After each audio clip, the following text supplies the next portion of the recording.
नमस्कार, मी प्रसन्न जोशी. लक्षवेधीमध्ये आपल्या सगळ्यांचं स्वागत. सध्या छठ पूजा आता अराउंड द कॉर्नर आहे. पुढच्या 1-2 दिवसातच छठ पूजेचा मोठा कार्यक्रम खरं तर आता होऊ घातलेला आहे. आणि छठ पूजा म्हणजे उत्तर भारतीय बांधवांचा फार मोठा सण असतो, वर्षातला फार मोठा सण असतो. आणि मुंबईमध्ये उत्तर भारतीय मोठ्या संख्येने असल्यामुळे मुंबईत सुद्धा तो धूमधडाक्यात साजरा होणार आहे. या छठ पूजेला आता कॅपिटलाइज कसं करायचं, ही मताची पुरसुंडी बांधायची कशी, याची चढाओढ राजकीय पक्षांमध्ये आहे. पण असा सगळ्यात मोठा पक्ष आहे त्यातला भाजपने तर आता मुख्यमंत्र्यांना सुद्धा छठ पूजेला उतरवणार आहेत, कार्यक्रम होणार आहेत. भाजपच्या आमदार, खासदार किंवा अशा सगळ्या मंडळींकडनं छठ पूजेचं एकदा आयोजन तरी होईल किंवा त्याला सपोर्ट तरी केला जाणार आहे. मात्र यावरून शिवसेनेला तर काही बोलता येत नाही, कारण छठ पूजावाली माणसं हिंदू आणि शिवसेनेचं हिंदुत्व हे राष्ट्रीयत्व. तर दुसरीकडे मनसे मात्र शिवसेना आणि भाजप दोघांवरती सुद्धा कुरघोडी करण्याचा प्रयत्न करते. मनसेने तर म्हटलेले या मुख्यमंत्र्यांना भैयाभूषण पुरस्कारच देऊन टाका. पण एकूणच हे राजकारण काय आहे आणि आगामी महापालिका निवडणुकांच्या दृष्टीने हे जी काही बेगमी मतांची करण्याचा प्रयत्न भाजप करणार आहे तसा त्यांना फायदा होईल का, याबद्दल आपण बोलणार आहोत. कोणते मुद्दे घेऊन पुढे जाणार आहोत पाहूयात ग्राफिक्सच्या माध्यमातून. भाजपचं छठपूजा आयोजन हे नवं राजकारण आहे का?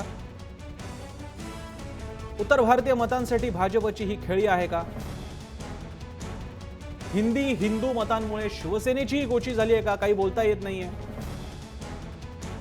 भाजपवर टीका करून मनसेला फायदा होईल का?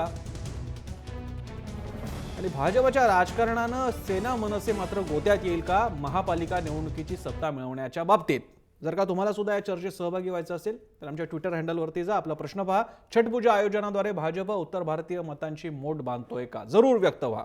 चर्चेला सुरुवात करूयात. आपल्यासोबत मान्यवर आहेत, माझ्यासोबत आहेत इथे जिथे छठपूजा होणार आहेत त्या भागातले आमदार आहेत भाजपचे आपल्यासोबत. अमित साटमजी आपलं स्वागत. त्यांच्या शेजारी आहेत प्रताप थोरातजी, राजकीय विश्लेषक, त्यांचंही स्वागत. राहुल शेवाळे शिवसेनेचे खासदार थोड्याच वेळात आपल्यासोबत लाईव्ह चर्चेमध्ये सहभागी होतील. आणि कर्णबाळा धुनबळे मनसेचे ज्येष्ठ पदाधिकारी सुद्धा आपल्यासोबत आहेत. सगळ्यांचं स्वागत. मी पहिल्यांदा मनसेपासून सुरुवात करेन, कारण मनसेनं या सगळ्या मुद्द्याला थेट तोंड फोडलेलं आहे. भैयाभूषण म्हटलेलं आहे मुख्यमंत्र्यांना. मी धुनबळेंकडे जाईन. धुनबळेजी, भारतीय माणसं आहेत, मुंबईतले स्थानिक आहेत, अगदीच तुमच्या भाषेत म्हणायचं झालं तर हिंदू पण आहेत, म्हणजे मराठी माणसाचे तसे भावंडच आहेत. त्यांचा छठपूजा हा सण आहे, भारतीय सण आहे. तर मग त्याला जर का इकडचा मुख्यमंत्री पार्टिसिपेट होत असेल तर तो भैयाभूषण कसा काय ठरतो? नमस्कार. हा, नमस्ते, बोला. सुंदरजी, छठ पूजेला आमचा विरोध नाहीये, परंतु छठ पूजेच्या नावाखाली जे काही घाणेरडं राजकारण आणि ताकद दाखवण्याचा जो प्रकार आहे, आमचा स्पष्ट विरोध त्याला आहे. प्रत्येकाने आपले सण साजरे करावे. आम्ही दिवाळी साजरी करतो, होळी साजरी करतो, गुढीपाडवा साजरा करतो. तर ज्यांनी त्यांनी आपल्या पद्धतीने साजरा करण्यास काही हरकत नाही, परंतु त्याच्या मागे राजकारण करून आणि ताकद दाखवण्याचा कोणी प्रयत्न करू नये. बरं, कोणी. आणि जर तसा प्रयत्न होत असेल तर महाराष्ट्र नवनिर्माण सेना 100% त्या ताकदीच्या विरोधात मराठी माणसाची ताकद नक्की उभी करेल. अहो, पण छठ पूजेतून कोण कसलं काय राजकारण करतंय? जसं दिवाळी किंवा गणेशोत्सवाची आता मनसेचं मंडळ असतं, भाजपचं असतं, सेनेचं असतं, काँग्रेसचं असतं, तिथे राजकारण कोणी करत नाही. छठ पूजेला कोणी सपोर्ट केला तर ते राजकारण. हा काय प्रकार आहे धुनबळेजी? सन्माननीय साहेब, आपण ज्येष्ठ पत्रकार आहात आणि आपल्याला सर्व माहिती आहे आणि आपण सर्व श्रुत आहात की याच्यात राजकारण आहे की नाही. मला एक सांगा, एवढ्या वर्षात कधी छठपूजा सुचली नाही का भाजपाला? बरं, किती वर्ष झाले का छठपूजा हे प्रथम होत आहे का मुंबई? बरोबर आहे, लॉजिकल मुद्दा आहे तुमचा. बरोबर आहे, योग्य. मग प्रश्न योग्य सांगा, आजच या लोकांना जाग आली काय? एवढे वर्ष नव्हती काय? ठीक आहे, आपण विचारू. कर्णबाळाजी, तुम्ही आमच्यासोबत राहा. आपल्यासोबत साटमजी आहेत, भाजपचे आमदार आहेत इथले आणि त्यांच्या प्रभागामध्येच छठपूजा होणार आहे. साटमजी, तुम्ही त्यांचा मुद्दा ऐकलेला आहे. 2 मुद्दे आहेत. एक त्यांचा अतिशय लॉजिकल मुद्दा आहे, भाजपला आतापर्यंत छठपूजा का आठवली नाही. दुसरा मुद्दा, जो एक मुद्दा राज ठाकरे पण मानत आलेले आहेत, की छठपूजा नसते, ती उत्तर भारतीय मतांचं कॉन्सॉलिडेशन असतं, ज्याच्यावरती काँग्रेसचाही डोळा असतो आणि आता भाजपचाही आहे. तुम्ही हे एकाच वेळी मराठी प्रदेशाध्यक्ष पण न्यायचा मुंबईला आणि छठपूजेचं पण आयोजन करायचं, हा काय प्रकार चाललाय? राजकारण काय? याच्यामध्ये असा मुद्दा आहे की याच्यात कोणत्याही प्रकारचं काहीही राजकारण नाहीये. क्या बात. 1989 सालापासून उत्तर भारतीय जनता परिषद, भारतीय जनता पार्टीचा जो उत्तर भारतीय मोर्चा आहे तो 1989 27 वर्षापासून ही छठ पूजा दरवर्षी छठ पूजेच्या दिवशी त्याच ठिकाणी जुहू बीच वरती साजरी केली जाते. 1998 पासून छठ महासंघाची स्थापना ही उत्तर भारतीय जनता परिषदेने केली आणि त्याच्यानंतर छठ महासंघाच्या बॅनर खाली ही जी काही छठ पूजा आहे ती साजरी केली जाते. त्यामुळे गेली 27 वर्षापासून भारतीय जनता पार्टीच्या बॅनर खाली भारतीय जनता पार्टीने स्थापन केलेल्या छठ महासंघाच्या बॅनर खाली ही छठ पूजा त्याच ठिकाणी जुहू बीचवर त्याच स्पॉट वरती गेली 27 वर्ष साजरी केली जात आहे. आणि याच्यामध्ये यावर्षी माननीय मुख्यमंत्री येत आहेत, पण माननीय मुख्यमंत्री जेव्हा प्रदेशाचे अध्यक्ष होते भारतीय जनता पार्टीचे त्यावेळेला सुद्धा ते या कार्यक्रमाला आलेले होते. याच्या आधी आमचे दिवंगत नेते गोपीनाथ मुंडे हे सुद्धा त्या कार्यक्रमाला आलेले होते. आणि आपल्या माहितीसाठी सांगतो की ज्यांना माहिती नसेल, ह्या भारतीय जनता पार्टीच्या छठ महासंघाच्या छठ पूजेला तत्कालीन उपमुख्यमंत्री आर पाटील साहेब सुद्धा आलेले आहेत आणि छगन भुजबळ साहेब सुद्धा आलेले आहेत. त्यामुळे हे राजकारण काही म्हणजे मुंबई महानगरपालिकेचं जे काही आरोप होत आहेत की आम्ही राजकारण करतोय, हे काही राजकारण नाही, हे समाजकारण आणि गेले 27 वर्षापासून भारतीय जनता पार्टी करीत आहे. त्यामुळे ह्या वर्षीच फक्त हा मुद्दा, कळीचा मुद्दा काढायचा, हे कोण राजकारण करतंय या मुद्द्यावरनं काहीतरी म्हणजे मुंबईच्या विकासाची गोष्ट न करता, कारण आपल्याला मुंबईच्या विकासाबद्दल दाखवण्यासाठी काहीच नाहीये. आणि त्यामुळे कुठंतरी लोकांचं मन विचलित करायचं, लक्ष दुसरीकडे डायव्हर्ट करायचं, ह्याच्या दृष्टिकोनातनं कोण राजकारण करतंय हे मुंबईकरांच्या जनतेच्या समोर क्लिअर आहे. ठीक आहे, मी आता प्रताप थोरातांकडे. प्रताप थोरातजी, मनसेने मुद्दा मांडलेला आहे की या छठपूजांच्या आयोजनाद्वारे एक हिंदी वोट बँक बनवण्याचा प्रयत्न आहे. ती नुसती वोट बँक नाहीये, ती मुंबईवरचं मराठी वर्चस्व कमी करण्यासाठीचा हा प्लॅन आहे, दीर्घकालीन प्लॅन. भाजप सुद्धा त्या प्लॅनचा भाग आहे का, की मुळात ही मांडणी चुकीची आहे? अशी मांडणी करण्याची गरज नाही आहे. एक त्याच्यामध्ये कुठल्याही राजकीय पक्षाने एकमेकांच्याकडे बोटं दाखवू नयेत. हा राजकारण करतो तो करत नाही. राजकीय पक्ष आहेत, राजकारण करणारच. राजकारण नाही करणार तर काय भजनी मंडळ आहे का? दुसरी गोष्ट अशी की याच्यामध्ये काहींच्या म्हणण्याप्रमाणे मराठी लोक जी काही संख्या आहे मुंबईमधली, त्याच्या खालोखाल आता गुजराती संख्या नाहीये, बिहारची संख्या आहे. त्याच्यामुळं त्या पॉप्युलेशनला जे काय आवडतं न आवडतं, आणि एस्पेशली 2008 साली जे मनसेने विरोध केला होता बिहारीच्या छठपूजेला, त्या पार्श्वभूमीवरती जर कोणी त्यांच्या बरोबर गेलं तर त्यात काही गैर आहे असं मला वाटत नाही. कारण हे तकलादू असतात विरोध वगैरे ते. आणि दुसरी गोष्ट, लोकशाहीमधलं एक तत्व की गणसंख्येची लाचारीच असते लोकशाहीमध्ये, त्यात गैर काय नाही, हा व्यवहारवाद आहे. कुणी व्यवहारवादानं वागलं तर कुणी कोणाला दोष देऊ नये, काय इश्यूवरती बोलावं, पण याचे बेसिक गोष्टींच्यावरती कशा करता करायचं, हा एक भाग झाला. दुसरी गोष्ट, या छटपेचे समजा राजकारण झालं करणं, अहो दिल्लीमध्ये केजरीवालांना करावंच लागलं. केजरीवाल तिथं 25% जवळजवळ बिहारी मत आहेत दिल्लीमध्ये. त्यामुळं दिल्लीला जी काही केजरीवालांना मोठी संख्या आली, त्यांनी बिहारी मतं ताब्यात घेतली. नितीश कुमारांच्याशी त्यांचा संपर्क, आधी नितीश कुमार निवडून आले, केजरीवाल पहिल्यांदा कशाला गेले त्यांना मिठी मारायला. त्याच्यामुळे राजकारण हे राजकारण होत असतं, त्यामध्ये काही गैर नाहीये. नाही, पण दिल्ली हे कॉस्मोपॉलिटिन शहर, अगदी प्राचीन मुघलांच्या काळापासून ते तसं कॉस्मोपॉलिटिनच राहिलेले, सगळे येत राहिलेले तिथे. मला तुम्हाला थोराजी असं बघायचं आहे, म्हणजे एक म्हटलं तर एक मराठी माणूस, मराठी पत्रकार या नात्याने सुद्धा हा प्रश्न आहे. मुंबईचं पॉलिटिकल जे स्ट्रक्चर आहे, जो काही पोत आहे, तो जर का विस्कळीत होत आहे असे जर का दावा शिवसेना मनसेचा असेल, तर त्यामध्ये तथ्य आहे की नाही, मराठी माणसाचं वर्चस्व, राजकारणातला टक्का, घरातला टक्का तर गेलेलाच आहे, राजकारणातला टक्का सुद्धा कमी होईल या अशा पॉलिटिक्समुळे, असं त्यांना वाटतं. अर्बन सेंटर्समध्ये हे नेहमी घडत असतं. ज्या ठिकाणी रोजगार तुम्ही उपलब्ध करून देता, आर्थिक ग्रोथ ज्या ठिकाणची जास्त असते, त्या ठिकाणी लोक तुम्ही हे करतच असता, येतच असतात. त्याच्यामध्ये गैर काय नाही. जगाच्या पाठीवरच्या प्रत्येक महत्वाच्या शहरात होतं. तुम्ही औरंगाबादचं उदाहरण घ्या. औरंगाबादला हटकून मुस्लिम उमेदवार द्यायचे काँग्रेस त्या काळात, 30 वर्षापूर्वीपर्यंत. रफिक झकेरी असायचे, कोकणातले तिकडे जायचे. आणि आता औरंगाबादचं जसं नागरीकरण झालं तशी इतर लोक आले ना, तिथे हिंदू मेजॉरिटी झाली, मुस्लिम सायझेबल नाहीत आता तिथं. मग त्यावेळेला तुम्ही तक्रार केलीत का? त्यावेळेला तक्रार नाही करत. इथं कसं, त्यामुळे या तक्रारीने अर्थ नसतो. नागरीकरण आणि आर्थिक विकास होत असताना अर्बन सेंटरचा वेगळ्या पॉप्युलेशन येतात आणि हे बदलत असतात. दुंबळेजी, जे प्रताप थोरातांसारखे ज्येष्ठ पत्रकार म्हणतायत, दोन गोष्टी. एक, मुंबई सारखं एक अर्बन शहर, एक कॉस्मोपॉलिटन शहर आहे, तिथे लोक आलेले आहेत. आणि दुसरा भाग म्हणजे ते कोण म्हणजे आपल्या नेहमीच्या लिंगोमध्ये जसं म्हणतात पाकिस्तानातून नाही आलेले, इथलेच लोक आहेत, त्यांचा एक सण आहे, मग त्याला कशाला विरोध? दिवाळी मराठी माणूस आणि हिंदी माणूस साजरा करणार, हिंदी माणसाच्या दुकानातून मराठी माणूस फटाके घेणार, पण त्या हिंदी माणसाने स्वतःचा वेगळा उत्तर भारतीय छठ पूजा साजरी केली की मनसेच्या पोटात गोळा येणार, हा काय प्रकार आहे? खूप खूप चांगल्या पद्धतीने आपण विश्लेषण करताय, मला खूप आनंद झाला. मला साधा प्रश्न सन्माननीय पत्रकारांना, थोरात साहेबांना पण आहे, आणि तसंच ते साटम साहेब प्रचंड चांगल्या पद्धतीने त्यांनी ती बाजू मांडली की 1900 कधीपासून त्यांची ती छठ पूजेची संस्था स्थापन केली, ह्याव केलं त्याव केलं. मला एक साधा प्रश्न त्यांना आहे की त्यावेळेस फक्त जुहू बीच होतं, आज ह्या लोकांनी 6 ठिकाणी डिक्लेअर केलंय, तर का? एक. दुसरं, थोरात साहेबांच्या मताशी मी 100% सहमत आहे की ज्यावेळेस असं सगळं होत असतं, व्यापारीकरण होतं, व्यापारीकरण होतं. माझा साधा प्रश्न आहे की दिवाळीला हे लोक झोपले होते का? छठ पूजा जशी तुम्ही जोरात केली, एक तरी पक्षाच्या वतीने किंवा कोणत्याही महाराष्ट्र नवनिर्माण सेना सोडता की दिवाळी आमचा सण आहे, ही सर्व मिळून आपण दिवाळी करूया, अशी कोणत्या पक्षाने बाजू घेतली का? जास्तीत जास्त प्रमाणात ह्या मुंबई शहरामध्ये आजही हिंदू माणूस आहे, मग त्यावेळेस काय झोपले होते का? त्यातल्या त्यात मराठी माणसाचा टक्का आजही मोठा आहे. दिवाळी सण हा आपला सगळ्यात मोठा सण आहे, पाडवा हा आपला सगळ्यात मोठा सण आहे, का नाही? व इतर लोक त्यावेळेस बोलले.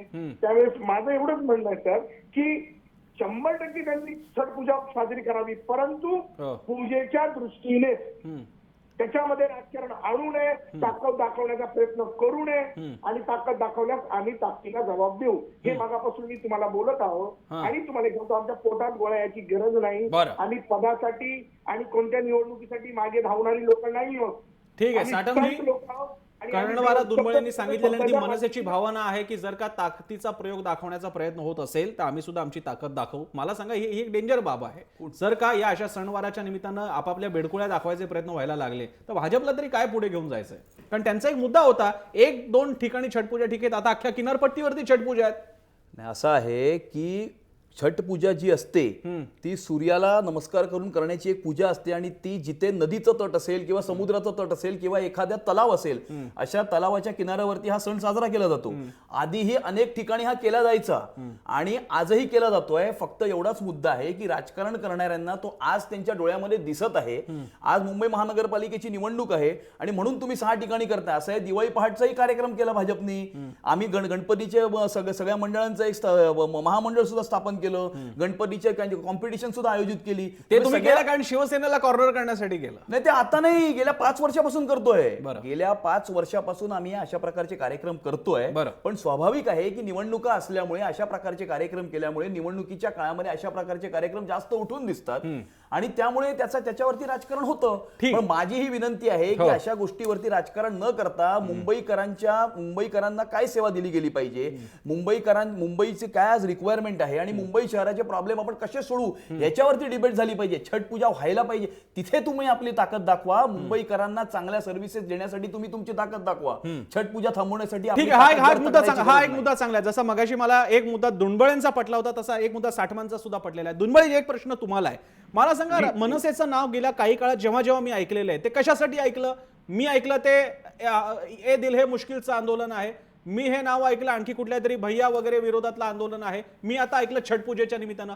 डिस्ट्रक्टिव्ह अजेंडा काय आपला? जसं साठम म्हणतायत की काय बाकीचे मुद्दे, डेव्हलपमेंटचे मुद्दे, त्याच्याविषयी मनसे बाहेर येऊ द्या. दरवेळी डिस्ट्रक्टिव्ह अजेंडा काय? हा हाणामारीचा अजेंडा काय? बरोबर. तुमचा प्रश्न अगदी योग्य आहे आणि अगदी मांडण्यासारखा आहे. प्रसन्न, माझा नाही, हा साठमांनी मुद्दा मांडलाय, तुम्ही जरा मोठा केला तुमच्यासाठी. साठमांचा मुद्दा आहे, तो मी मोठा केला, माझा नाहीये. त्यांचं क्रेडिट त्यांना द्या. थँक्यू. बरोबर. ऐका ना, मला एक सांगा, खड्ड्यांचा मुद्दा तुम्ही विसरलात का हो? आमच्या नगरसेवकांवरती FIR झाली ना सर. बरं, तो विकासाचा मुद्दा नाही. बरोबर आहे. आमचे नगरसेवक जेलमध्ये गेले खड्ड्याच्या मुद्द्यासाठी. खड्ड्यासाठी जेलमध्ये नाही गेले, त्यांनी अधिकाऱ्याला चुकीची वर्तणूक दिली म्हणून ते जेलमध्ये गेले. खड्ड्यासाठी जेलमध्ये नाही गेले ते. प्रसन्न साहेब, जर आम्ही प्रेमाने, मी नाही बोलत, साठम बोलतायत ते. साठम बोलले आता, मी नाही बोललो. प्रसन्नाजी बरोबर, जर अधिकारी प्रेमाने ऐकत नसेल, हात जोडून ऐकत नसेल तर मग हात सोडायलाच लागतो. हे रामदास स्वामींनी सांगितलं, सॉरी तुकाराम महाराजांनी सांगितलंय, नासाळाच्या माती मारावी काठी. असं काय करता तुम्ही? आम्ही हात जोडून विनंती केली, खड्डे बुजवा, खड्डे झालेले आहेत, भ्रष्टाचार आहे, त्याच्याबद्दल आम्हाला काही बोलायचं नाही. विषय असा आहे की तुम्ही म्हणताय की आम्ही डेव्हलपमेंटच्या विषयावर बोलत नाही. अहो, खड्डा हा विषय कोणी काढला? महाराष्ट्र नवनिर्माण सेनेने. अजून काय करू द्या? ठीक आहे दुर्मिळजी, तुम्ही राहाच आमच्यासोबत. आमच्याकडे आपल्यासोबत आता दुर्मिळजी तुम्ही तर राहाच, तुमची गरज असणारच आहे कार्यक्रमामध्ये. आता आपल्यासोबत आहेत राहुल शेवाळे, शिवसेनेचे खासदार आणि शिवसेनेचे नेते राहुल शेवाळे आपल्यासोबत आहे. शेवाळजी, स्वागत आहे तुमचं चर्चेमध्ये. थोडंसं उशिरा आलात पण हरकत नाही. शेवाळजी, आम्हाला सांगा, ह्या ज्या छठ पूजा होत आहेत त्या बाबतीत शिवसेनेची काय भूमिका आहे, खास करून जेव्हा भाजप ऍक्टिव्हली छठ पूजांचं आयोजन किंवा त्यामध्ये सहभाग देत आहे? नाही, शिवसेनेची भूमिका नेहमी हिंदूंचे जेवढे सण आहेत आणि हिंदू धर्माचं रक्षण करण्याचं शिवसेनेची यापूर्वीचीच भूमिका आहे. परंतु छठपूजेच्या माध्यमातून काही वेळा जे राजकारण केलं जातं, शक्ती प्रदर्शन केलं जातं, त्याला ह्यापूर्वी शिवसेनेने विरोध केलेला आहे. छठपूजा ही हिंदू धर्माच्या पूजेच्या पुरती मर्यादित राहिली तर त्या मर्यादा पाळून जर कोणी मुंबई शहरात ते साजरा करत असेल तर त्याला शिवसेनेचा विरोध नाही. परंतु छठपूजेच्या माध्यमातून शक्ती प्रदर्शन करून राजकीय लाभ घेण्याचा कोणी प्रयत्न करत असेल तर त्याला शिवसेनेचा विरोध आहे. नाही, पण शेवाळजी, म्हणजे कोण राजकारण करतंय? तुम्हाला म्हणायचंय भाजप हे राजकारण करतंय? कोण राजकारण करतंय? नाही, भाजप असेल किंवा विविध राजकीय पक्ष असेल, हे केवळ निवडणुकीपुरती कुठल्याही छठपूजा असेल किंवा इतर धर्मांच्या सणाचं क्रेडिट घेऊन किंवा त्याच्या माध्यमातून आपला प्रचार करण्याचा प्रयत्न करतात. ह्यात काही राजकीय पक्ष आणि काही राजकीय नेते हे वेळोवेळी छठपूजेचं राजकारण करून त्याचा क्रेडिट घेण्याचा प्रयत्न करतात. तर हा एक हिंदू धर्मियांचा सण आहे, तो त्या सणापुरताच आणि त्याचं पावित्र्य राखण्यापुरताच तो राहायला पाहिजे. परंतु तो दुर्दैवाने न राखता त्याचं राजकारण करून एका ठराविक लोकांच्या मतासाठी जर ते करण्यात येत असेल तर त्याचा शिवसेनेचा विरोध आहे. शेवाळजी, मला सांगा, दहीहंडी उत्सव समिती शिवसेनेकडे असली तर ते राजकारण नाही, गणेशोत्सवाच्या मंडळांची बॉडी शिवसेनेकडे असली तर ते राजकारण नाही, पण छठपूजा जर का भाजपने आयोजित केली किंवा त्यांचे मंत्री मुख्यमंत्री तिकडे गेले तर ते राजकारण. हे एकाच वेळी कसं काय शक्य आहे? शेवाळजी, जरा समजावून सांगा. नाही, राजकारण मी बोलतो त्याचं औचित्य साधून जर निवडणुकीच्या दृष्टिकोनाने दहीहंडी उत्सव हा मुंबई शहरातला उत्सव आहे, हा महाराष्ट्रातला उत्सव आहे. हा मुंबईतल्या आणि महाराष्ट्रातल्या उत्सवाच्या संदर्भात जर शिवसेना किंवा इतर जर समिती स्थापन करत असेल तर त्याला कधीच शिवसेनेने विरोध केला नाहीये. छठपूजा ही आता ह्यापूर्वी एवढ्या मोठ्या प्रमाणात छठपूजा झाली आहे का हे पण आपण तपासून पाहावं. छठपूजा हा उत्तर भारतीयांचा आपला सण आहे, तो इथे साजरा करण्यात येतो, यापूर्वी पण साजरा करण्यात होता, पण त्याला राजकीय स्वरूप कोणी दिलं नाही. दुर्दैवाने त्याला राजकीय स्वरूप देण्यात येत आहे, त्याला फक्त शिवसेनेचा. आणि महानगरपालिकेच्या निवडणुका डोळ्यावर समोर ठेवून जर कोणी आयोजित करत असेल तर शिवसेनेचा विरोध म्हणजे त्या संदर्भात विरोधाची भूमिका आहे. शिवसेना नेहमीच उत्तर भारतीयांच्या प्रत्येक सणांचा पण आदर करते, हिंदू धर्माच्या प्रत्येक सणाचा आदर करते. परंतु दुर्दैवाने आज महानगरपालिकेच्या निवडणूक डोळ्यावर समोर ठेवून जर करण्यात येत असेल तर ती योग्य भूमिका नाही, अशी शिवसेनेची भूमिका आहे. बरं शेवाळजी, पुन्हा एकदा साटम आणि थोरातांकडे जाण्यापूर्वी एक प्रश्न मला तुम्हालाच घ्यायचा आहे, कारण तो घेतल्यानंतरच मी दोघांकडे जाऊ शकतो. मला सांगा, मराठी मतांमध्ये एक वाटेकरी तर मनसेच्या रूपाने तयार झाला. आता हिंदू म्हणून उत्तर भारतीयांना जरा जवळ घेण्याचा प्रयत्न करावा तर मुळात काँग्रेस तर बसलेलीच आहे. आता सत्ताधारी भाजप सुद्धा जर का छठपूजा घ्यायला लागला तर मराठी पण गेले आणि हिंदू पण गेले. अशा विचित्र अडचणी तुम्ही अडकलेला? असं कधीच होणार नाहीये. हा असा तुमचा गोड गैरसमज आहे. आज मराठी माणूस आणि हिंदू माणूस हा शिवसेनेवर अत्यंत विश्वास ठेवून आहे, शिवसेनेच्या भूमिकेवर विश्वास ठेवून आहे आणि ह्या देशामध्ये मराठी माणसाला आणि हिंदू धर्मियांना सर्वात जवळचा पक्ष हा शिवसेनाच आहे. शिवसेनेने आपली भूमिका कधीच बदललेली नाहीये.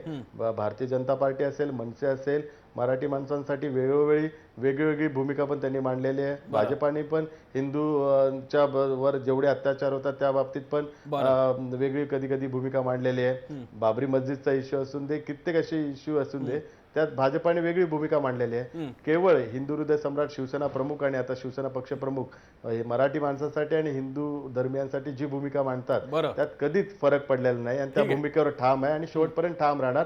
त्यामुळे ही मतविभागणी कधीच होणार नाही. ती शिवसेनेच्या पाठीशी उभी राहील आणि पुन्हा एकदा मुंबई महानगरपालिकेवर भगवा फडकेल. अजून मुंबई महापालिकेच्या भगव्यापर्यंत आपण पोहोचलोच नव्हतो, पण शिवाळे पोहोचले आणि भगवा फडकलेला आहे. हरकत नाही, भगवा फडकू दे, काही हरकत नाही. मी साटम यांच्याकडे येतो आणि त्यानंतर थोरातांकडे जातो. साटमजी, बघा तुम्ही मनसे सुद्धा विरोधात बोलते आणि शिवसेना जो तुमचा सहकारी पक्ष आहे, अनेक वर्ष मुंबईतला आणि राज्यातला मित्र पक्ष आहे, त्याला सुद्धा असं वाटतं की तुम्ही राजकारण करताय. त्यांनी नाव घेऊन आता टीका केलेली आहे. दोघंही चुकीचं बोलतायत. नाही, मी मगाशीच असं म्हटलं होतं की हे जर आम्ही हे केलं असतं की निवडणुकीच्या आधी पहिल्यांदा भारतीय जनता पार्टीने एक छटपूजेचं जर आयोजन केलं असतं आणि त्याला जर माननीय मुख्यमंत्री गेले असते, तर कदाचित तुम्ही जे म्हणताय किंवा इतर जे म्हणतायत की तुम्ही ह्याच्यावरती राजकारण करताय, हे त्याच्याबद्दल एक पॉइंट होता. पण जेव्हा मी असं म्हणतोय की हा सण गेले 27 वर्ष आम्ही आमच्या बॅनरखाली साजरा करतोय आणि आता ज्या स्केलला साजरा करीत आहोत त्याच्यापेक्षा मोठ्या स्केलला गेल्या 3-4 वर्षापूर्वी आम्ही साजरा केलेला आहे. म्हणजे या वर्षीच्या स्केल पेक्षा मोठी स्केल. म्हणजे महापालिका निवडणुका पुढच्या वर्षी हा नंबर नाहीये, आधी पण केलेला आहे, मोठ्या स्केलवरती केलेला. आणि मी तिकडचा स्थानिक कार्यकर्ता असल्यामुळे मला हे माहिती आहे की दरवर्षी मी माझा त्याच्यामध्ये सहभाग असतो. त्यामुळे आधी सुद्धा ह्याच्यापेक्षा मोठ्या स्केलवर केलंय. त्यामुळे ह्याच्यामध्ये कोणत्याही प्रकारचं राजकारण नाही. आणि दुसरं, जोपर्यंत मराठी माणसाबद्दल आपण बोललात, मला असं वाटतं की मराठी माणसाचं मन फार मोठं आहे आणि भाषा यह संपर्क का माध्यम होती है. माणसाचं मन मोठं आहे पण घर छोटं आहे ना. नाहीये ना. किचन मध्ये तो राहतो, बाकीचे नाही. असं मुद्दे मांडतात ते बाकीचे. भाषा यह संपर्क का माध्यम होती है, संघर्ष का नाही. आणि त्यामुळे मराठी माणूस आणि बाकी जे काही ह्या देशात, जसं थोरात साहेब म्हणाले की या देशाच्या सगळ्या कानाकोपऱ्यातून इथे अर्बनायझेशन झाल्यामुळे नोकऱ्यांसाठी जे काही लोक आहेत ते सगळे एकत्र येऊन आपले आपले सण साजरा करतात. त्यासाठी कोणाचा त्याच्यामध्ये विरोध असण्याचं कारण नाही. मन मोठं करत करत थोरातांच्या इमारतीमध्ये फक्त 3 मराठी घर आहेत, त्यांचं एक पकडून हरकत नाही. मुद्दा असा आहे, मी थोराजी तुमच्याकडे यासाठी येतोय. थोराजी, मी यासाठी तुमच्याकडे येतोय. भाजपची ही आता जी सर्व हारा सगळ्यांना सोबत घेऊन जाण्याची जी काही भूमिका आहे ही त्यांना शोभणारी, कारण राष्ट्रीय पक्ष आहे. पण शिवसेना मनसेची झालेली विचित्र गोष्टी तुम्ही कशी सांगाल? काय, तुम्ही जर का समजा एखाद्या प्रश्नाकडं अधिक निरोगीपणानं बघितलं तर कुणाची गोची होणार नाही. आणि राजकारण सुद्धा संकुचित चष्म्यातून करायची, बघायची काही गरज नाही. एक आपण बघू, आता ही तर भारतामधली माणसं आहेत, आर्थिक वाढीमुळे येणार. अहो, भारताच्या बाहेरचे लोक आलेले आहेत. मानखुर ट्रॉम्बे भाग बघा, बांगलादेशी मुस्लिम आहेत. हे तर तुमच्या संस्कृतीचे नाहीत आणि देशातले नाहीत. अहो, त्यांच्यासाठी निवडणुकीमध्ये तुम्ही जे कोणी असतील पक्ष, ते बंगाली भाषेमधली पोस्टर काढतात ना, त्यांना अप्रोच होतात ना, का तुम्ही त्यांना काय हाकलून देताय, आतापर्यंत दिलेत का हाकलून? त्याच्यामुळं गणसंख्येची लाचारी प्रत्येक राजकीय पक्षाला स्वीकारावी लागते. त्याच्यात तुम्हाला काही करता येत नाही. हा एक भाग झाला. दुसरी गोष्ट, अर्बनायझेशनमध्ये जर अट्रॅक्ट करायची नसतील लोक, तर तुम्हाला खेडी अधिक अट्रॅक्टिव्ह करावी लागतील, नियोजन बदलावं लागेल. आता हा भाग वेगळा झाला चर्चेचा, त्याच्यात तुम्ही जात नाही. इथंच फक्त कशाला बोलता. तुम्हाला दुसरं एक सांगतो, महानगरी एक्सप्रेसचं उद्घाटन झालं. त्याच्या पहिल्या रनला मला बोलावलं होतं, मी गेलो होतो. म्हणजे 80 ते 85 दरम्यान कधी असेल, पाहुणा पत्रकार म्हणून गेलो होतो. गेल्यानंतर काय की पत्रकाराची नजर संशय असते. माझं पहिलं काय, अरे बापरे, आता मुंबईमध्ये तोपर्यंत तमिळ विरुद्ध मराठी संघर्ष होता. म्हटलं आता भय्य लोक विरुद्ध मराठी असा संघर्ष होईल, हे त्यावेळेला मी लिहिलं. पण ही भीती खरी नाही ठरली थोराजी? ठरलीच ना. ही भीती खरी नाही ठरली. तुम्ही मगासपासून ते मानतच नाही. ही भीती खरी ठरली की नाही? जी मराठी माणसाला असुरक्षितता वाटते या लोकांच्या वाढत्या संख्येने, जो मनसेचा मुद्दा आहे, त्यामध्ये काही पॉइंट आहे की नाही? मी असुरक्षिततेबद्दल बोलत नाही. मी म्हटलं की इथं संख्या वाढेल, कारण आता ट्रेन कम्युनिकेशनचं साधन झालं, लोक येतील. कारण वाराणसी शहर उतरता क्षणी मी काय बघितलं तर तिथे एक अत्यंत अगदी हाडाचा सापळा असलेला हमाल होता आणि त्याच्या पायजमा आणि त्याच्या डोक्यावरती ट्रंका होत्या मिलिटरी टाईप, आणि त्याच्या अंगठ्या त्या पायजम्याच्या गाठ बांधली होती, त्याच्यात अडकला आणि तो पडला जिन्यावरती. हे भयंकरच म्हणजे विदारक चित्र. कारण त्या भागामध्ये तो दुष्काळी प्रांत आहे, त्याच्यामध्ये वाढ तर नाही, शेती पिकत नाही आणि लोक पराकोटीचं दारिद्र्य त्यावेळेला होतं. आता थोडं बदललं. म्हटलं ही माणसं आता तुम्ही ट्रेन केली ना, विदाऊट तिकीट मुंबईतच येणार आणि ही संख्या वाढणार. हा एक भाग होता. हा नियोजनाचे प्रश्न येते, असुरक्षिततेचे नाही, कोणी असुरक्षित होण्याचाही प्रश्न आहे. माझं तर उलट म्हणणं आहे की मुंबईची आर्थिक वाढ जेवढी झाली त्याचा फायदा मराठी माणसानं पाहिजे तेवढा घेतला नाही. इथं नंदिनी दूध येऊन विकतायत, कर्नाटक घेतोय, पण आपल्याला कारण ते डोकंच नाही आर्थिक. हा माझा उलटा मुद्दा आहे. पण थोराजी इकडे मुद्दा असा असतो ना की समजा भारतीय असो किंवा आफ्रिकन कंट्री असो, ते मागास आहेत म्हणून ब्रिटिशांना राज्य करण्याचा अधिकारी असं ते लॉजिक ठरेल. मला शेळकेंना पुन्हा एकदा मला त्यांच्याकडे जायचंय, राहुल शेवाळेंकडे. राहुल शेवाळेजी, मनसे जो एक मुद्दा मांडू पाहते हा मराठी लोकांच्या मनातला एक मुद्दा आहे. हा मुद्दा शिवसेनेने एकेकाळी तमिळ साऊथ इंडियनच्या बाबतीत वापरला होता. आज हा मुद्दा शिवसेना तेवढा प्रॉमिनंटली समोर आणत नाहीये, पण भाजीवाल्यापासून कंडक्टर टीसी पासून ते बाकीच्या सर्व्हिसेस पर्यंत, इस्त्रीवाल्यापर्यंत सगळे उत्तर भारतीय आहेत आणि या सगळ्यांची वोट बँक तयार होत चाललेली आहे. आज तर परिस्थिती अशी येऊन गेली महाराष्ट्रात की गृहराज्यमंत्री सुद्धा उत्तर भारतीय होऊन गेलेला आहे. या बाबतीत शिवसेनेला काय वाटतं? शिवसेनेचा मराठी प्रेम हे आता हिंदू प्रेमामध्ये परावर्तित झालंय, पण मराठी प्रेम त्यामुळे दुणावलंय का? नाही, शिवसेनेचं मराठी प्रेम आहे आणि ते शेवटपर्यंत राहणार. कारण मराठी माणूस हा शिवसेनेचा श्वास आहे. निश्चित स्वरूपात मराठी माणसाच्या उन्नतीकरता शिवसेना जे काही गोष्टी करायच्या, ज्या महापालिकेच्या दृष्टिकोनातून, राज्य सरकारच्या दृष्टिकोनातून ते उचित प्रयत्न करत आहेत. त्यामुळे जोपर्यंत मुंबईत शिवसेना आहे तोपर्यंत मराठी माणूस स्वतःला असुरक्षित मानू नये. शिवसेना नेहमीच मराठी माणसासाठी, न्याय हक्कासाठी झटत राहील.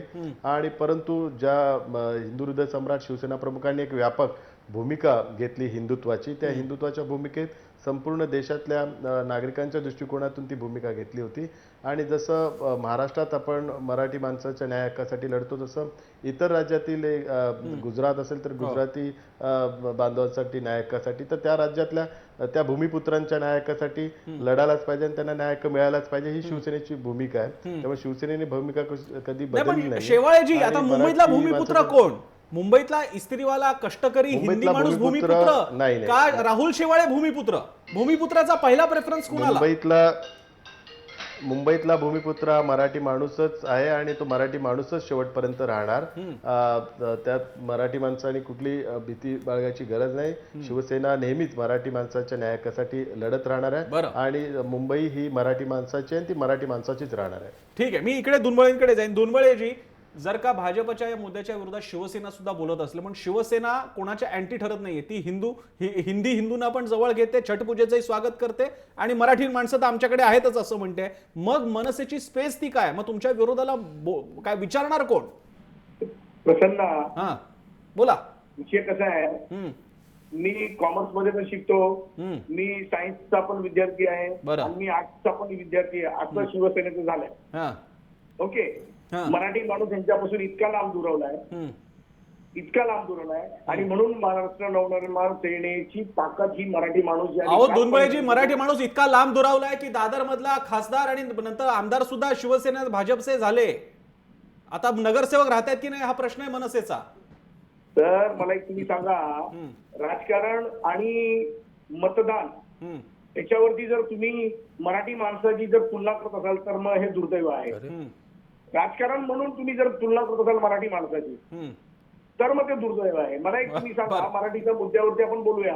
मराठी माणूस हा लोकशाहीमध्ये मतांच्या बेसिसवरती बोललं जातं बोलत होते. अहो, मराठी माणसाला या मुंबई शहरामध्ये गेल्या 25 वर्षामध्ये किती नोकऱ्या लागल्या, किती मिल मजुरांचे घर तयार झाले.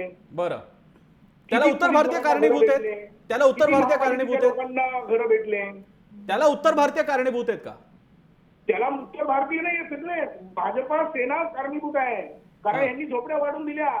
यांनी यांच्याकडे 25-25 वर्ष मुंबई शहरामध्ये राज्य करतायत. महाराष्ट्रामध्ये राज्य आहे, देशामध्ये राज्य आहे आणि ह्या अनधिकृत झोपड्या उभ्या राहिल्यामुळे बाहेरून येणारे लोंढे यांची वोट बँक झाली. आणि SRA मध्ये आज साहेब तुम्ही फक्त माहिती घ्या, तुम्ही जय महाराष्ट्र चॅनलला माझी विनंती आहे की मराठी लोकांच्या किती झोपड्या अपात्र आहेत आणि हे काल आलेल्या लोकांच्या झोपड्या किती पात्र आहेत आणि त्या केल्या कोणी? तर त्या केल्या शिवसेना आणि भाजपवाल्यांनी आणि मराठी माणसाला देशोधडीला लावलं. हा झाला मराठीचा मुद्दा. पहिली गोष्ट, हिंदू आणि हा सण, हिंदुत्व हे सर्वांना मान्य आहे, काही वाद नाही. इथे राजकारणाचा विषय की तुम्ही छठपूजेच्या नावाखाली तुम्ही ताकद दाखवण्याचा प्रयत्न करायचा नाही. ज्यांना छठपूजा करायची त्यांना करून देत ना. आणि आता आम्ही दिवाळी साजरी केली ना आणि आमच्या घरात केली ना, ठीक आहे. छठपूजा ही सूर्याला नमस्कार करून सूर्यास्ताच्या वेळेस नदी किनारी उभं राहायचं असतं, समुद्राच्या किनारी उभं राहायचं असतं, परंतु ती ताकद दाखवायची गरज नसते. तिथे तुम्हाला मोठ्या मोठ्या पॅन्डल टाकायची गरज नाही. तो गरीब माणूस आपल्यालाच करता, तो जाईल, तो नमस्कार करेल, सूर्याला आपल्या घरी येईल. आमचं काही म्हणत ठीक आहे, दुर्बळजी, तुम्हाला बहुधा प्रताप थोरात तुम्हाला काहीतरी उत्तर देतात किंवा विचार. याच्यामध्ये ताकदीचा नाही, मुळात हा सण नाहीये छटपूजा, हे व्रतवैकल्य आहे. हे सूर्याची एक पत्नी उषा आणि दुसरी प्रत्युषा सायंकाळचे जे किरण असतात ते मानतात, उषा ही सकाळचे कोवळे किरण, त्याच्यासाठीचं ते अंतर्मन आपलं उजळून निघावं याच्यासाठी केलेलं व्रतवैकल्य आहे. तो सण असा नाही, बायका तर उपाशी राहतात आणि उपवास करतात. याचा इथं प्रश्न कुठे येतो ताकदीचा? ज्या वेळेला मुलायम सिंग किंवा लालू यादव येतील आणि सांगतील की खबरदार आम्हाला कोणी हाल लावला बिहार, त्यांचा संबंध नाही. मुलायम सिंग आणि लालू यादव हे स्वतःच्या राज्यामध्ये रोजगार निर्मिती करायला अपयशी ठरले म्हणून हे माणसं इथं आलेली आणि या लोकांना ते माहिती आहे हे मुलायम सिंग आणि लालू यादवांच्या नावानं बोटं मोडणारे लोक आहेत, त्यांना इथं रोजगार मिळतो आपल्या राज्यामध्ये, आपल्या अर्बन सेंटर्स मध्ये. हा त्याच्यातला भाग आहे, त्याच्याकडे आपण दुर्लक्ष. ते मुलायम सिंग आणि लालू यादव यांना फार ही माणसं त्यांची मतबँक नाहीच आहे, आता त्यांना ते महत्व देत नाहीत. आता इथली जी मतबँक आहे ती लक्षात घेणं गरजेचं आहे. आपण सगळे संख्येच्या बळाचे शरण जावंच लागतं. मुंबईमध्ये 227 वॉर्ड आहेत. राजकारण जर कोणी करत असेल मुंबई कॉर्पोरेशनसाठी त्याच्यामध्ये गैर आहे असं मी म्हणणार नाही. फक्त इश्यूच्या बेस व्हावं, अशा इथनिक इश्यूज वरती, धार्मिक विषयावर. आता या 227 पैकी 90 वॉर्ड असे आहेत की ज्या ठिकाणी बिहारी मतं आपला प्रभाव टाकू शकतात. 90 वॉर्ड म्हणजे किती आहेत ते बघा, 40% का त्यापेक्षा जास्त आहेत ते पहा तुम्ही. तर त्याच्यामध्ये 90 वॉर्ड. आता ऑलरेडी मुंबई काँग्रेसचा अध्यक्ष बिहारीच आहेत, ते हे बिहारी ग्रस्त आहेत अध्यक्ष. कॉर्पोरेशन मधले कॉर्पोरेटर 10 बिहारी आहेत मला. हो, संजय निरुपम हे अध्यक्ष, ते बिहारी आहेत. त्याच्यानंतर कॉर्पोरेटर 10 आहेत. बीजेपी कडे मला वाटतं 3 आहेत. शिवसेनेमध्येही काही कॉर्पोरेट आहे, 2 असतील राष्ट्रवादी. आता या परिस्थितीमध्ये तुम्हाला बिहारी लोकांचा एवढं अस्पृश्यता वगैरे करता येणार नाही किंवा बोलता येणार नाही की ते ताकद दाखवत काय व्रतवैकल्य करणाऱ्या स्त्रिया तिथे येतात सकाळी सूर्योदयापूर्वी आणि संध्याकाळी आणि घरी उपवास करून असतात. हा एक भाग आहे. आणि हे मुलायम आणि लालूंना मानणारे लोक नाहीयेत किंवा मुलायम लालू आताही त्यांचा आता संबंधही नाही. हा दुसरा भाग झाला. थोडस गावाकडची ओढ असते एवढाच भाग आहे त्याच्यापुरता. आता याच्यामध्ये काय मुळात आता हे व्रतवैकल्य आहे ना, आता राबडी विवड करत नाहीत. आताचा प्रॉब्लेम असा झालाय त्यांच्याकडे मुलाचं लग्न झालंय, मुलाला गेलाय उपमुख्यमंत्री आणि पण त्याचं लग्न नाही. एकूणच म्हणजे हे व्रतवैकल्यांचा भाग आहे, पण या व्रतवैकल्याचं मोठं राजकीय सण मात्र केला जातोय. तो खरं तर त्यांना तरी अपेक्षित आहे की नाही, हाच खरा मुद्दा आहे. एक मात्र निश्चित झालेला आहे की जरी आपण किती म्हणले की व्रतवैकल्य किंवा सण सणावर आहे, तो तसा राहिलेला नाहीये. आणि महाराष्ट्रातला काय भारतातला सुद्धा कुठला राहिलेला नाहीये. ईद म्हटलं की सगळ्यांचे बोर्ड लागणार आणि गणपती असला की अगदी रामदास आठवलेचे सुद्धा बोर्ड लागणार, इतर समाजातली मंडळी, धर्माची मंडळी. असं जर राजकारण चालतं, त्या राजकारणाला नकार देऊन चालणार नाही. मुद्दा असा आहे त्याच्यातून आपापली स्पेस कोण आणि कशी तयार करणार. भाजपची खेळी फार सुंदर आहे. मुंबईचा अध्यक्ष मराठी, पण त्याचवेळी छठपूजेला मुख्यमंत्री सुद्धा येणार आणि कार्यक्रम होणार. त्यांना भाजपला राष्ट्रीय पक्षाचा अधिष्ठान आहे, त्यामुळे चेहरे तसे आहेत. शिवसेनेची गोची आहे कारण चेहरे मराठी आहेत आणि इतिहास सुद्धा मूळचा मराठी माओवादी आहे, जो उत्तर भारतीयांना माहित आहे. आणि मनसेची तर आणखीनच गोची आहे कारण आता त्यांना शिवसेनेशी पण लढायचंय आणि भाजपची सुद्धा. हा खेळ कसा रंगत जाणार आहे हे आपल्याला आणखी महिन्यामध्ये कळणार आहे. तुर्तास तरी आपल्याला इथे थांबावं लागेल. आपण लोकांना सुद्धा विचारला होता, आपला प्रश्न होता जो तुम्ही ट्विटरवरती पाहिला असेल की छठपूजा आयोजनाद्वारे भाजप उत्तर भारतीय मतांची मोठ बांधतोय का. आपण बघूयात तुम्ही काय त्याला कौल दिलेला आहे. आपल्या स्क्रीनवरती पहा. 80% लोकांना वाटतंय की ही मतांची मोठ बांधायचाच प्रयत्न आहे. पण जसं थोरातांच्या शब्दात सांगायचं झालं तर राजकीय पक्ष ते राजकारणच करणार. आता कोणाच्या राजकारणाला किती यश येते ते मात्र पाहावं लागेल. तुर्तास राहुल शेवाळजी, अमित साटम, कर्णबाळा दुनबळेजी आणि थोरात सर, आपण सगळ्यांनी वेळ दिला, सगळ्यांचे आभार. इथेच थांबूयात. जय महाराष्ट्र.